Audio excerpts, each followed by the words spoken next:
Un atelier provincial de sensibilisation et d'examen des projets d'arrêté portant organisation et fonctionnement des conseils provinciaux d'aménagement du territoire s'est ouvert aujourd'hui dans la salle Excellence située dans les ancêtres de l'ISP Mbandaka.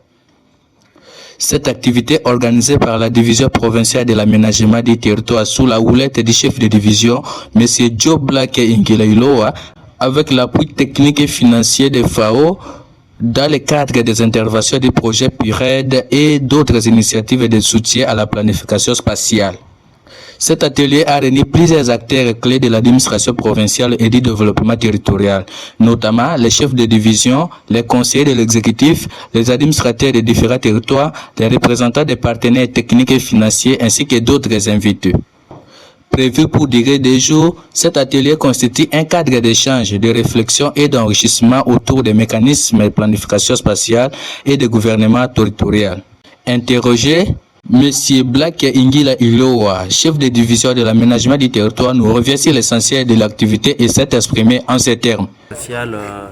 Pour la mise en place du Conseil provincial d'aménagement du territoire, nous avons sensibilisé les parties prenantes sur la loi 25/045 du 1er juillet 2025 relative à l'aménagement du territoire.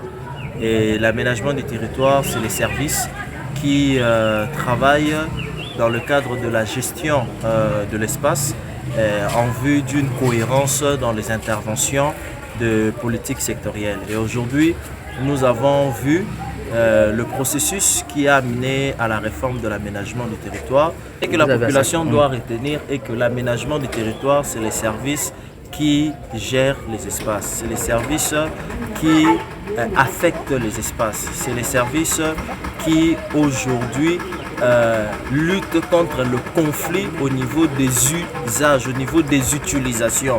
Donc c'est ce que nous devons retenir et que l'aménagement du territoire est là pour le développement, un développement de manière harmonieuse. C'est lui, l'aménagement du territoire, qui dit qu'ici, c'est des zones où on peut construire, ici, c'est des zones où on ne doit pas construire, ici, c'est des zones forestières, ici, c'est des zones agricoles, ici, ce sont des zones pour les communautés locales, ici, ce sont des zones agro-pastorales. C'est l'aménagement du territoire qui fait ces affectations et les autres services vont maintenant appliquer leur politique sectorielle dans les espaces affectés par l'aménagement du territoire pour qu'il y ait moins de conflits et pour qu'il y ait un développement de manière harmonieuse et durable.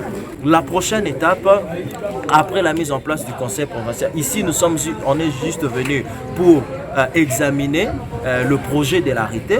Après avoir validé ce projet de l'arrêté, nous allons le soumettre maintenant auprès des autorités et le gouverneur de province va signer l'arrêté. Après la signature de cet arrêté, nous allons vulgariser cela. Il y aura la formation qui va venir du niveau de formateurs qui viendront du niveau de Kinshasa pour former les membres ou les animateurs de ces conseils. Et nous allons maintenant commencer le travail et nous allons prendre quelques cas déjà de conflits qui existent au niveau de la province pour pouvoir arbitrer, mais aussi les outils de planification spatiale déjà élaborés seront examinés pour des avis en vue d'une approbation venant de l'autorité pour que ces différents plans d'aménagement soient opposables à tout le monde.